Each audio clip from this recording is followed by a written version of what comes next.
إن الحمد لله نحمده ونستعينه ونستغفره ونتوب إليه ونعوذ بالله من شرور أنفسنا ومن سيئات أعمالنا من يهده الله فلا مضل له ومن يضلل فلا هادي له أشهد أن لا إله إلا الله وحده لا شريك له وأشهد أن محمدا عبده ورسوله لا نبي بعده. قال الله تعالى في القرآن الكريم: يا أيها الذين آمنوا اتقوا الله حق تقاته ولا تموتن إلا وأنتم مسلمون. وقال تعالى: يا أيها الناس اتقوا ربكم الذي خلقكم من نفس واحدة وخلق منها زوجها وبث منهما رجالا كثيرا ونساء واتقوا الله الذي تساءلون به والأرحام إن الله كان عليكم رقيبا. وقال تعالى: يا أيها الذين آمنوا اتقوا الله وقولوا قولا سديدا يصلح لكم أعمالكم ويغفر لكم ذنوبكم ومن يطع الله ورسوله فقد فاز فوزا عظيما. اللهم صل وسلم وبارك على نبينا محمد وعلى آله وأصحابه ومن تبعهم بإحسان إلى يوم الدين. أما بعد. Ma'asyar muslimin, sidang jamaah Jumat yang semoga dirahmati Allah Subhanahu wa taala. Di antara hal yang wajib untuk kita ketahui sebagai seorang manusia, terkhusus sebagai seorang muslim, atau bahkan mungkin sebagai seorang yang mengaku beriman kepada Allah Subhanahu wa taala dan juga Rasulnya sallallahu alaihi wasallam, maka wajib bagi kita untuk kembali mengingat bahwasannya tidak ada Allah Subhanahu wa taala menciptakan kita tanpa alasan. Tidaklah Allah Subhanahu wa taala menciptakan kita sia-sia begitu saja. Tapi tentu ada tujuan di balik itu semua. Di mana kita sering mendengar firman Allah Subhanahu wa taala dalam surat Az-Zariyat di ayat 56, Allah Subhanahu wa taala mengatakan, "Wa ma khalaqtul jinna wal insa illa liya'budun." Dan tidaklah aku ciptakan jin dan manusia kecuali tujuannya, kata Allah Subhanahu wa taala, adalah agar mereka beribadah hanya kepada-Aku. Beribadah semata-mata hanya untuk Allah, tidak menyekutukan Allah Subhanahu wa taala. Beriman kepada Allah Subhanahu wa taala. Inilah tujuan utama dari penciptaan diri kita, ma'asyar muslimin rahimani wa rahimakumullah. Bahkan lebih daripada itu, Allah Subhanahu wa taala mengutus para rasul di tengah-tengah manusia, menurunkan kitab-kitab suci di tengah manusia untuk tujuan yang sama, yaitu untuk mengarahkan manusia, untuk mengajarkan kita manusia agar hanya beribadah, agar hanya menyembah Allah Subhanahu wa taala, tidak menyekutukan Allah Subhanahu wa taala. Sebagaimana Allah Subhanahu wa taala sebutkan dalam surat Al-Anbiya di ayat ke-25, kata Allah Subhanahu wa taala, "Wa ma arsalna min qablika min rasulin illa nuhi ilaihi annahu la ilaha illa ana fa'budun." Kata Allah Subhanahu wa taala, tidaklah kami utus seorang rasul sebelummu wahai Muhammad, kecuali kami perintahkan kepada rasul tersebut agar mendakwahkan di tengah-tengah manusia bahwasannya tiada Tuhan yang berhak disembah kecuali Aku, kata Allah. Fa'budun, maka hendaknya kalian hanya beribadah kepada Allah Subhanahu wa taala. Maka ini tujuan utama dari penciptaan kita, ma'asyar muslimin rahimani wa rahimakumullah, adalah mengesahkan Allah dalam setiap amal ibadah kita, baik ibadah yang kecil sampai ibadah yang besar, haruslah diserahkan hanya kepada Allah Subhanahu wa taala. Karena ketika kita mengaku beriman kepada Allah Subhanahu wa taala, maka berarti kita harus hanya beribadah kepada Allah Subhanahu wa taala. Itulah makna iman yang benar. Dan ketahuilah, ma'asyar muslimin rahimani wa rahimakumullah, ketika kita beriman kepada Allah, hanya menyembah Allah Subhanahu wa taala, hanya beribadah kepada Allah Subhanahu wa taala, selain kita menjalankan kewajiban utama kita, maka Allah Subhanahu wa taala menyediakan berbagai macam keutamaan, berbagai macam ganjaran untuk orang-orang yang beriman. Di antaranya Allah Subhanahu wa taala katakan bahwa orang-orang yang beriman, orang-orang yang hanya menyembah Allah Subhanahu wa taala, mereka akan diberikan kehidupan yang sebenarnya, kehidupan hatinya dan juga kehidupan raganya. Itulah kehidupan sebenarnya. Jadi Allah Subhanahu wa taala mengatakan dalam surat Al-Anfal di ayat 24, kata Allah Subhanahu wa taala, ya ayyuhalladzina amanu istajibu lillahi walir rasuli idza da'akum lima yuhyikum. Kata Allah Subhanahu wa taala, wahai orang-orang beriman, kalau kalian mengaku beriman kepada Allah Subhanahu wa taala, kata Allah Subhanahu wa taala, istajibu lillahi walir rasul, maka taatlah, ikutilah Allah dan Rasulnya, idza da'akum lima yuhyikum, ketika Allah dan Rasulnya menyuruh kalian untuk beriman kepada Allah, menyembah hanya kepada Allah Subhanahu wa taala, yang dengannya kalian bisa hidup dengan sebenar-benarnya hidup, kata Allah Subhanahu wa taala. Karena ketahuilah masyarakat muslimin, orang-orang musyrikin, orang-orang yang menyekutukan Allah Subhanahu wa taala, walaupun mungkin raga mereka hidup di dunia, tapi mereka Allah katakan sebagai orang-orang yang mati. Allah Subhanahu wa taala katakan mereka sebagai mayit. Bahkan kehidupan mereka, kata Allah Subhanahu wa taala, tidak jauh lebih baik daripada kehidupan binatang. Allah Subhanahu wa taala bercerita dalam surat Al-Furqan di ayat ke-44, ketika Allah Subhanahu wa taala menceritakan orang-orang musyrikin Mekah yang mereka tidak mau menyembah Allah, yang mereka melakukan kesyirikan, menyekutukan Allah Subhanahu wa taala, maka kata Allah Subhanahu wa taala, inhum illa kal an'ami bal hum adallu sabila. Kata Allah Subhanahu wa taala, mereka orang-orang musyrikin tidak ada bedanya dengan binatang ternak, bal hum adallu sabila, bahkan kehidupan mereka jauh lebih buruk daripada binatang ternak, kata Allah Subhanahu wa taala. Maka ini keutamaan beriman kepada Allah Subhanahu wa taala. Bagaimana kita bisa merasakan kehidupan yang hakiki, kehidupan hati dan kehidupan raga kita. Bahkan ma'asyar muslimin rahimani wa rahimakumullah, orang yang senantiasa beriman kepada Allah, hanya beribadah kepada Allah, hanya menggantungkan dirinya kepada Allah Subhanahu wa taala, Allah Subhanahu wa taala akan berikan ketenangan, ketenangan dalam hatinya. Allah Subhanahu wa taala akan selalu membimbing hatinya. Allah Subhanahu wa taala akan selalu memberikan petunjuk ke dalam hatinya. Bahkan Allah Subhanahu wa taala akan berikan keamanan di tempat di mana ia tinggal. Allah Subhanahu wa taala berbicara di banyak ayat. Dalam surat Al-An'am misalnya, di ayat 82 kata Allah Subhanahu wa taala, alladzina amanu wa lam yalbisu imanahum bizulmin ulaika lahumul amn wa hum muhtadun. Kata Allah Subhanahu wa taala, dan orang-orang yang beriman dan menyembah hanya kepada Allah Subhanahu wa taala, bergantung hanya kepada Allah Subhanahu wa taala, wa lam yalbisu imanahum bizulmin, dan dia tidak mengotori keimanannya dengan perbuatan kesyirikan, ulaika lahumul amn wa hum muhtadun. Kata Allah Subhanahu wa taala, mereka adalah orang-orang yang akan Allah jamin keamanannya, baik dunia ataupun akhirat. Aman di dunia dan aman di akhirat dari api neraka. Wa hum muhtadun, dan mereka akan selalu dihibur hatinya oleh Allah Subhanahu wa taala. Ketika barangkali tertimpa musibah, orang yang beriman akan tenang hatinya, karena dia tahu dia bergantung kepada Allah Subhanahu wa taala. Ini kata Allah Subhanahu wa taala, kehidupan yang nyaman, kehidupan yang tenang, orang-orang yang betul-betul bergantung hanya kepada Allah, yang yakin tiada Tuhan yang berhak disembah selain Allah Subhanahu wa taala, hatinya tenang. Allah akan bimbing, wa hum muhtadun, kata Allah. Mereka akan selalu diberikan petunjuk oleh Allah Subhanahu wa taala. Bahkan kalau kita lihat di ayat yang lain, dalam surat An-Nahl ayat 97, kata Allah Subhanahu wa taala, man amila salihan min dzakarin aw untha wa huwa mu'min falanuhyiyannahu hayatan thayyibah.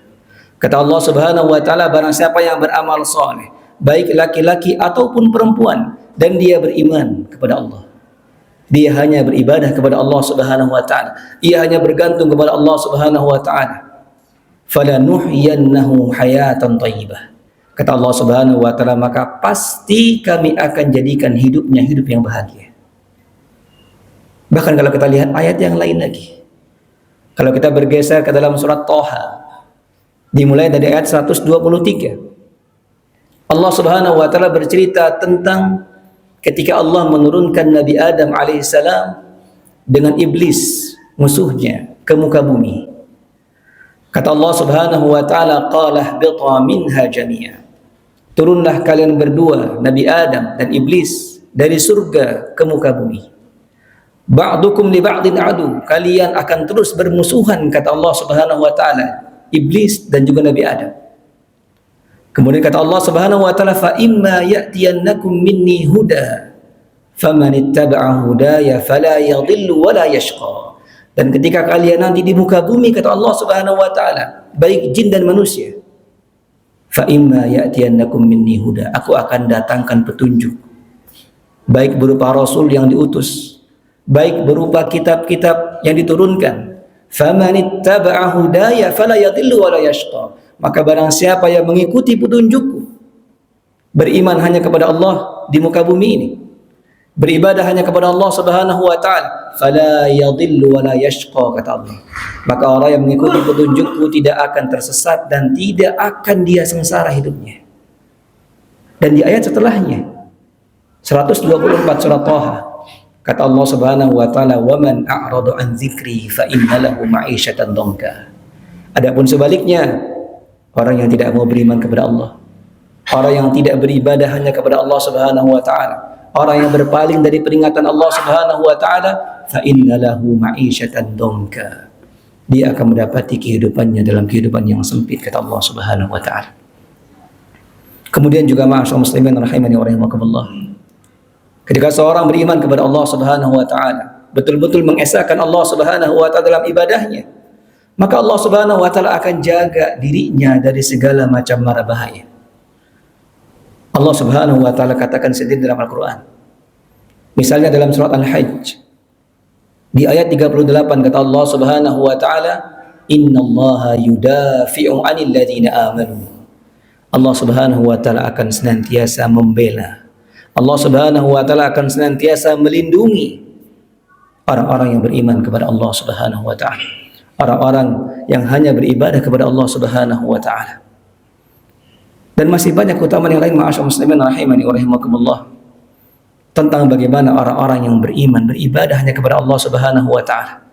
Dan itu adalah hal yang paling penting dalam hidup kita. Karena ketahuilah ma'asyiral muslimin, yang namanya keimanan dalam hati kita itu terkadang bisa berkurang, atau bahkan na'udzubillah min dzalik, terkadang keimanan dalam diri seorang bisa hilang. Sehingga Rasulullah sallallahu alaihi wasallam mengingatkan kita dalam sebuah hadis, dalam hadis riwayat Imam Al-Hakim. Kata Nabi sallallahu alaihi wasallam, innal iman la yakhlaq kama yakhluqu thawbul khaliq, fas'alullah ay yujaddidal iman fi qulubikum. Kata Allah Subhanahu wa taala, ketahuilah bahwa keimanan itu bisa menjadi usang sebagaimana usangnya baju-baju kalian. Fas'alullah, maka hendaknya senantiasa kalian berdoa kepada Allah, kemudian berusaha untuk selalu senantiasa memperbaharui iman kalian dalam hati-hati kalian. Maka dari itu ma'asyiral muslimin, sebagai seorang muslim, penting bagi kita untuk selalu terus mengingatkan diri kita sendiri ataupun orang-orang terdekat tentang keimanan ini, tentang tujuan utama penciptaan kita, bahwa kita diciptakan di dunia ini hanya untuk beribadah kepada Allah Subhanahu wa taala. Makanya apa kata Allah Subhanahu wa taala dalam surat Az-Zariyat tadi di ayat 56 di sebelumnya? Kalau kita lihat ayat sebelumnya, kata Allah Subhanahu wa taala, wa dzakkir fa inna dzikra tanfa'ul mu'minin. Dan hendaknya kalian itu saling mengingatkan, berikanlah peringatan kepada sesama kalian, fa inna dzikra tanfa'ul mu'minin, karena nasihat peringatan adalah hal yang sangat bermanfaat untuk orang-orang yang beriman. Setelahnya Allah baru katakan, wa ma khalaqtul jinna wal insa illa liya'budun, dan tidaklah aku ciptakan jin dan manusia kecuali untuk beribadah hanya kepada kuasa Allah Subhanahu wa taala. Seakan-akan dalam dua ayat ini Allah katakan, teruslah berikan peringatan, teruslah ingatkan, saling mengingatkan sebagai sama muslim, untuk kita kembali mengingat apa tujuan hidup kita, yaitu mengesahkan Allah Subhanahu wa taala, beribadah hanya kepada Allah Subhanahu wa taala. Bahkan Luqman Al-Hakim yang Allah Subhanahu wa taala ceritakan dalam surat Luqman di ayat 13, bahkan ia mengingatkan anaknya yang masih kecil. Ia mengatakan, ya bunayya la tusyrik billah inna syirka la zulmun azim. Luqman Al-Hakim mengatakan kepada anaknya yang masih kecil, diingatkan, wahai anakku, janganlah engkau menyekutukan Allah Subhanahu wa taala, karena kesyirikan merupakan kezaliman yang sangat besar. Karena ketahuilah ma'asyar muslimin rahimani wa rahimakumullah, ketika nanti kita bertemu dengan Allah Subhanahu wa taala, ketika kita telah meninggalkan kehidupan dunia ini, kalau seandainya kita hidup di dunia tidak beribadah hanya kepada Allah, maka rugilah kita. Dan kita tidak bisa menebus diri kita pada hari akhir nanti dengan harta kita, tidak bisa. Sebagaimana Allah ingatkan dalam surat Asy-Syu'ara, kata Allah Subhanahu wa taala, yauma la yanfa'u malun wala banun, pada hari kiamat tidak ada lagi manfaat harta dan anak kita, tidak bisa menolong kita ma'asyar muslimin. Yang bisa menolong kita adalah amal kita, illa man atallaha biqalbin salim. Kata Allah Subhanahu wa taala, pada hari kiamat tidak ada yang bisa menyelamatkan kita, tidak harta kita, tidak anak kita, illa man atallaha biqalbin salim, kecuali kalau kita datang pada hari kiamat membawa hati yang selamat. Kata Imam Ibnu Katsir ketika menafsirkan ayat ini, maksudnya adalah selamat dari kesyirikan, hati yang selamat dari maksiat, dan hati yang selamat dari berbagai macam penyakit hati. Aqulu qawli hadza wa astaghfiru innahu huwal ghafurur rahim.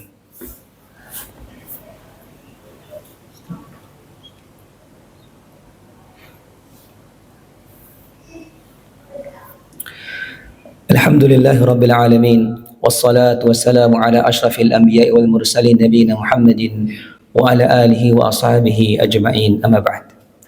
Ma'asyar muslimin rahimani wa rahimakumullah, sebelum kita akhir khutbah kita, maka khatib ingin mengingatkan kepada kita semua bahwa kita masih berada di bulan Zulhijjah.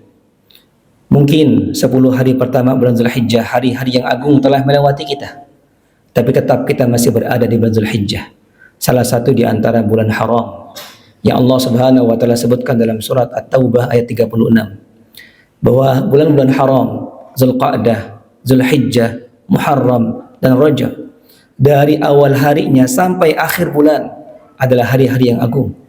Pahala amal soleh lebih besar jika dilakukan di hari-hari ini. Begitu juga dosa yang dilakukan di bulan-bulan haram itu lebih besar dibandingkan hari-hari yang lain. Maka pergunakanlah waktu kita, mumpung kita masih berada di bulan-bulan haram, berbanyak amal soleh, karena tidak ada kata libur dalam kamus seorang muslim. Ibadah seorang muslim kepada Allah Subhanahu wa taala akan terus berlanjut sampai kemudian ia menemui ajalnya. Sebagaimana Allah Subhanahu wa taala katakan dalam surat Al-Hijr, wa'bud rabbaka hatta ya'tiyakal yaqin, dan beribadahlah hanya kepada Allah sampai datang kepadamu kematian. Demikian ma'asyar muslimin rahimani wa rahimakumullah. Inna Allaha wa malaikatahu yusalluna 'alan nabi ya ayyuhalladzina amanu sallu 'alaihi wa sallimu taslima.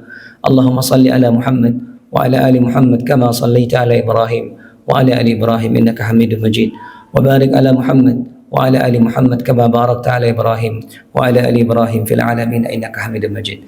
Allahumma ighfir lil muslimina wal muslimat wal mu'minina wal mu'minat al ahya'i minhum wal amwat innaka sami'un qaribun mujibud da'wat ya qadiyal hajat. Allahumma arinal haqqa haqqan warzuqna ittiba'ah wa arinal batila batila warzuqna ijtinabah. Allahumma inna nas'aluka al-huda wat tuqa wal afaf wal ghina. Allahumma taqabbal minna innaka antas samiul alim wa tub alaina innaka antat tawwabur rahim. Rabbana atina fid dunya hasanah wa fil akhirati hasanah wa qina adzaban nar. Subhana rabbika rabbil izzati amma yasifun wa salamun alal mursalin walhamdulillahi rabbil alamin. Aqimus shalah.